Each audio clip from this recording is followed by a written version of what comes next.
Greetings, I'm Walter D. Donnie Kennedy, Chief of Heritage Operations for the Sons of Confederate Veterans. And I'm here with our Commander-in-Chief, Larry McClooney Jr., and this is Commander's Comment for July.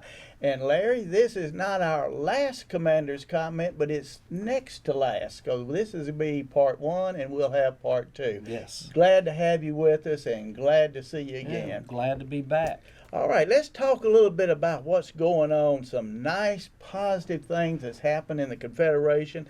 I believe I saw you last weekend in Columbia, Tennessee, and it was a very warm but positive event. It was a hot day, but it was a positive one. To understand what took place this past weekend, you have to go back a few years when the UDC was trying to save Confederate Memorial Hall, Right. the pediment from a memorial building, Right. which was a women's dormitory at Vanderbilt. It was a teacher's dormitory. Right. The UDC back in the 30s had paid to have this building erected. It was given artifacts and so forth, but the whole purpose of it was that if you were a female descendant of a Confederate soldier and wanted to be a teacher, you could go there, housing free, Wow. tuition free. Wow. Several years ago, around 2000, I think it was 2008, as the story goes, that Vanderbilt decided they're going to remove the pedestal. Right. Pediment, excuse me, the blocks, and changed the name of the building. So the UDC pulled out all their artifacts and they sued Vanderbilt. Yeah, let's be clear that pediment had Confederate Memorial Hall. and And I believe that was is the right? name of the Yes, building right. in granite. Right. And, you know, the UDC believed they had a court case. Vanderbilt decided they're going to go ahead and remove it. They removed the blocks, and Lord and behold, UDC wins their court case. Great. $1.2 million had to be paid to the UDC, plus they got the pediment, the blocks, the granite blocks with the letters on it, all their artifacts, and this weekend it was re-erected in a wall right here on Elm Springs property, where it'll be there for posterity's sake. And it just goes to show, going back to what we said, one of my major themes of my administration is they take them down, we put them up. Put them up. And we put them up, and it was beautiful. And I'm going to take a wild guess. That has to be at least 50 to 70 feet long. Last time I heard, it was 80 feet long. 80 feet long, big block letters, Confederate Memorial Hall, and it's right on the drive as you go up towards Elm Springs. Yes, I'm 5'7", and the wall's taller than me. Well, I noticed I had to reach up also, and I'm 5'8", 5'9", so it's big, it's impressive. You can't miss it. You have to be blind before you can miss it. I would say as soon as you walk out the front doors of the museum, you are looking straight at it. Right. Now, the UDC and the SCV worked together on this project, and just hand in glove, and I'm just so proud that we could be a part of it. And Larry, you and the ladies of the UDC did a wonderful memorial service and dedication service to that monument.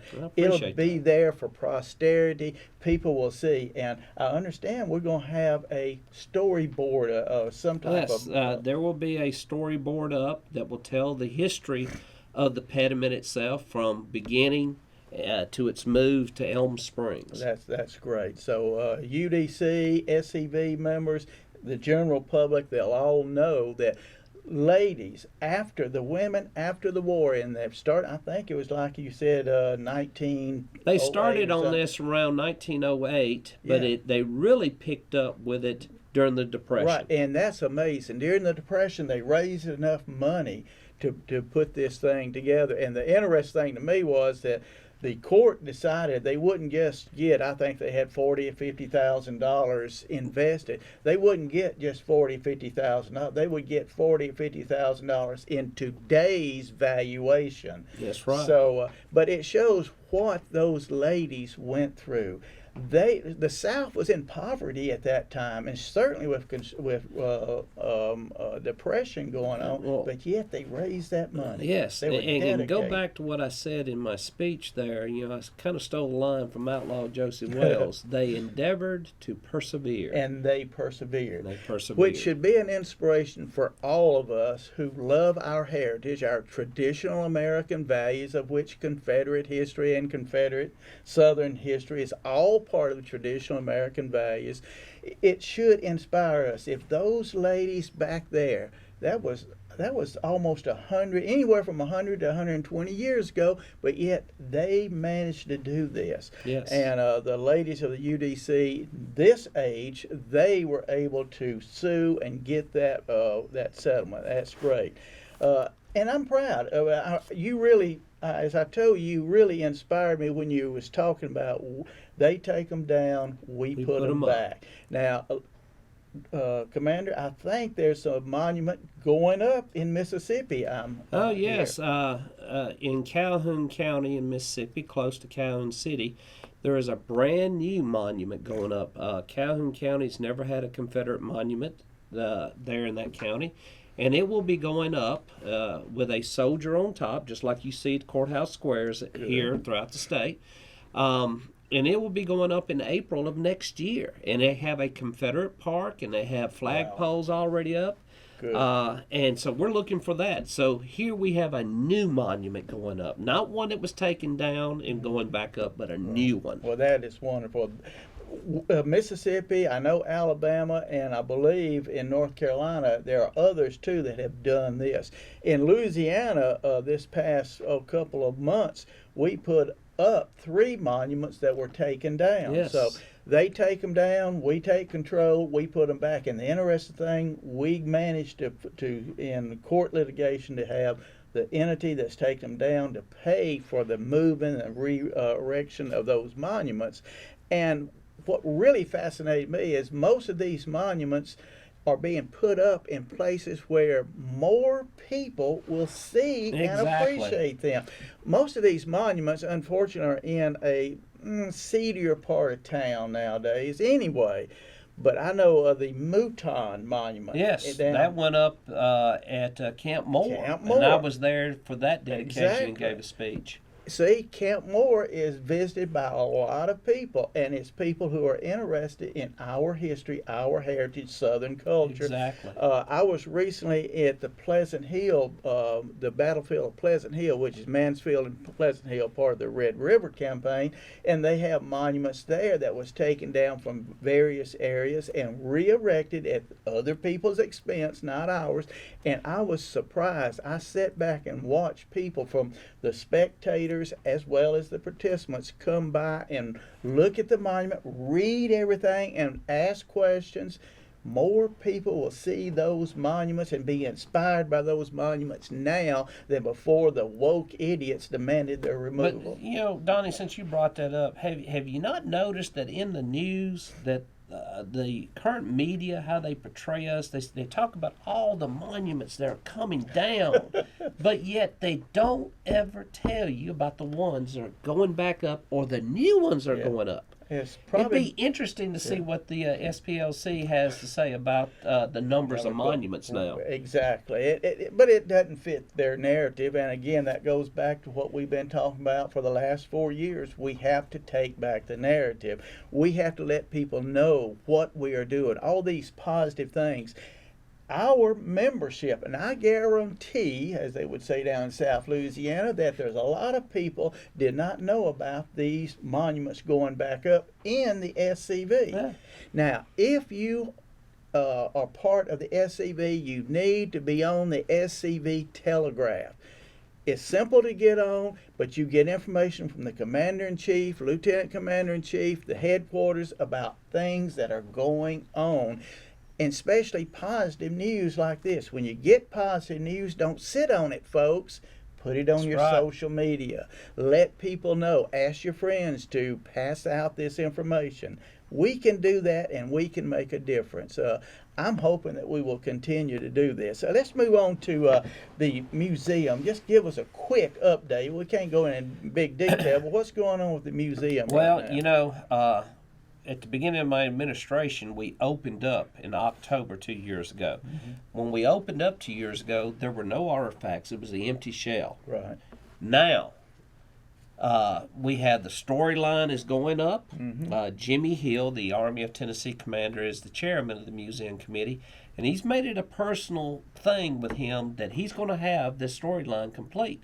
And the last report I've got that the storyline started from colonial times in the South, Correct. and now he's all the way just past the Battle of Manassas. Right. So, and the storyline's going to go all the way up and cover the modern SCV, what we're doing and so forth like that, telling our story. Right, and this is, and what I like to emphasize, it's not just plain history. We're looking at the culture of the South. Exactly. We are a society, and we are a culture, and we have unique aspects. Our history did not begin in 1619. I'm sorry to upset the liberals here, but it started at least 10 years before that, and it continues to this day. And there's one thing I want to add also to that. Our museum is becoming technologically advanced. There's going to be a lot of TVs and monitors there. There'll be QR codes where kids can scan with their phones and read more about the history things. Exactly. We want this to be as technologically advanced and also attractive to children to come in, because you know as well as I do, if the children are not entertained, the parents are not going to be there. That's right. Things are going on, and we are really happy now. One thing, I've been from South Carolina to Texas this last 3 months, and I've talked to people who have artifacts in their family, and they don't know what to do with them, and I always encourage them, consider putting them in our museum. Have them display in a way that would make your ancestors proud that their stuff, their equipment is there on display. Anything that you have that may be of interest, just let's talk to the museum authorities, and I assure you that museum is a state-of-the-art museum. It's not something thrown together, and your material will be safe and secure there. One other thing, we're running out of time, but I would like to say we have had some interesting things going on positive. We had a flyover to protest NASCAR again. Yes. We got some good response there. We're looking at, Commander, at the possibility of having some skywriters doing some skywriting for the SCV. That'd be great. This is something different. We've got to think outside the box and do something different. I would love to be able on Lee's birthday to fly over areas such as Richmond and Wright, Lee. That's all you got to do. Yep. Then the SCV, we can put out news about this. We can let our local people know about it. Tell the world we're still proud of Lee, and we need to do it all across the South, not just in Richmond. Yes, there are some negative things happen, but you know what? As we've proven in polls after polls, the people are on our side. All we've got to do is encourage them and give them the information, because we can win. And Commander, if not us, who? And if not now, When? and if we wait too late, wait too long, it will be too late. Let's get involved now. Now, Commander, brings us really to the end of the first portion, but we're going to come back and talk to Commander Larry McClooney, and we're going to talk about what's going on in the future. He's going out of his position, but he'll be a past Commander-in-Chief. A lot of people don't realize you're still active Oh, yes. in the SCV as a past Commander-in-Chief, and we're going to talk about that in our second segment of Commander's Comment for July.